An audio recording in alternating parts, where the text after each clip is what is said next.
अस्सलाम वालेकुम, कैसे हैं आप सब। मेरा नाम है Istisan and this is my first vlog. Actually काफ़ी दिन से सोच रहा था कि व्लॉग स्टार्ट किया जाए, बट टॉपिक स्पेसिफाई नहीं कर पा रहा था। तो काफ़ी सोचने के बाद मैंने फाइनली ये डिसाइड किया कि क्यों ना किसी ऐसे वीडियो पे व्लॉग बनाया जाए जिस पे बहुत ही कम यूट्यूबर्स वीडियोज़ बनाते हैं, and which is real estate. Real estate का नाम सुनते ही लोगों के जहन में कुछ सवालात आते हैं, जैसे कि what and who's real estate, why real estate is best investment, real estate versus stock, which realtors और builders is trustable for their investment. तो इन तमाम सवालों में बात करेंगे इस वीडियो में। शुरुआत करते हैं बेसिक से। What and who's real estate. Real estate simply a business entity जिसके अंदर आप प्रॉपर्टी को सेल करते हैं, परचेज करते हैं, रेंट आउट करते हैं। ये रियल इस्टेट की फील्ड कहलाती है। And according to State Bank of Pakistan, real estate sector contribute around 2% of country's GDP, which worth is around $32 billion in 2021. So the second one is why real estate investment is best. Investing in real estate is one of the biggest source of generating passive income through rental properties, and it's almost tax free. आप कोई भी property को rent out करते हैं तो उसका जो rent है वो टोटली टैक्स फ्री है। आपको इसमें से किसी भी किस्म का टैक्स देने की ज़रूरत नहीं। सेकंड ये कि रियल इस्टेट में मल्टीपल टाइप्स हैं इन्वेस्ट करने की। कुछ लोग रियल इस्टेट इन्वेस्टमेंट ट्रस्ट में इन्वेस्ट करते हैं, कुछ कमर्शियल प्रॉपर्टीज़ में इन्वेस्ट करते हैं, कुछ रेजिडेंशियल प्रॉपर्टीज़ में इन्वेस्ट करते हैं।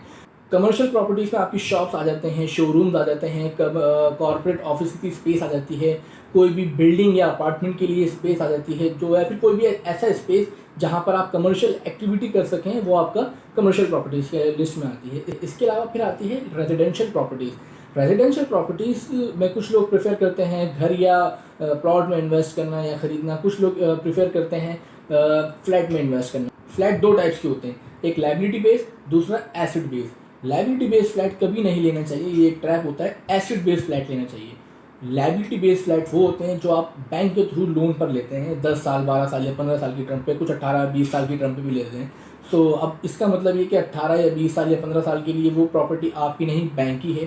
15 साल बाद या 18 साल बाद जब आपको प्रॉपर्टी वापस मिलेगी तो उसकी वो वैल्यू नहीं रहती। इसकी मिसाल ऐसे है कि कराची में आज भी ऐसे इलाके मौजूद हैं जहाँ पर 15-20 साल पुरानी बिल्डिंगें मौजूद हैं। आप वो बिल्डिंग को विजिट करेंगे तो आपका वहाँ रहने का दिल नहीं करेगा। उसकी दो वजहें, एक तो उसकी कंस्ट्रक्शन क्वालिटी पुरानी हो चुकी है, दूसरा उसका डिज़ाइन पुराना हो चुका है।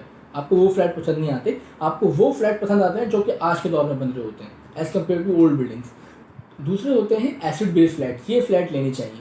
ये फ्लैट वो होते हैं जो आपको आपकी टोटल इन्वेस्टमेंट का ईयरली बेसिस पे 4 to 5% रिटर्न कर सकें थ्रो रेंट। इट मीन्स कि आपकी जो टोटल इन्वेस्टमेंट है वो 15 साल बाद या 16 साल बाद आपके पास रिटर्न आ चुकी है थ्रो रेंट, क्योंकि हर साल रेंट भी बढ़ता है। सो आप 15 साल बाद या 16 साल बाद आपकी जो वो टोटल इन्वेस्टमेंट है वो आपके पास रिटर्न आ चुकी है। अब जो वो फ्लैट है वो टोटली प्रॉफिट है।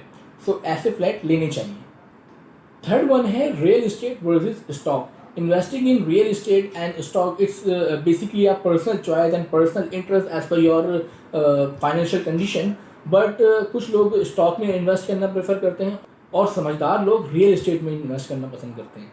उसकी वजह यह है कि रियल इस्टेट में एक तो लो रिस्क है आपकी इन्वेस्टमेंट डूबने का, सेफ इन्वेस्टमेंट है, लॉन्ग टर्म इन्वेस्टमेंट है, इसका रिटर्न ज़्यादा होता है।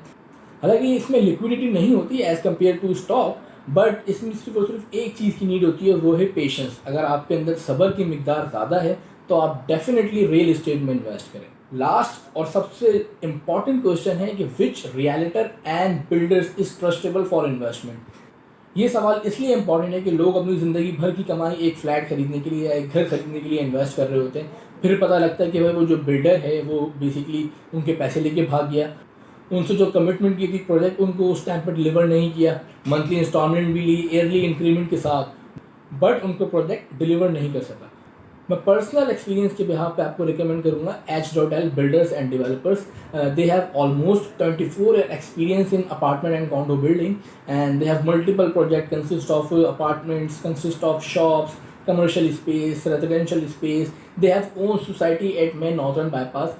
ये वीडियो बिल्कुल भी H.L की तरफ से स्पॉन्सर नहीं है, ये मैं पर्सनल एक्सपीरियंस आपको शेयर कर रहा हूँ। मैं डिस्क्रिप्शन में इनका लिंक मेंशन कर रहा हूँ, आप इनको विजिट करें और इनसे मीटअप करें, इनके प्रोजेक्ट को देखें, समझें, सेटिस्फाई हों तो इन्वेस्ट करें।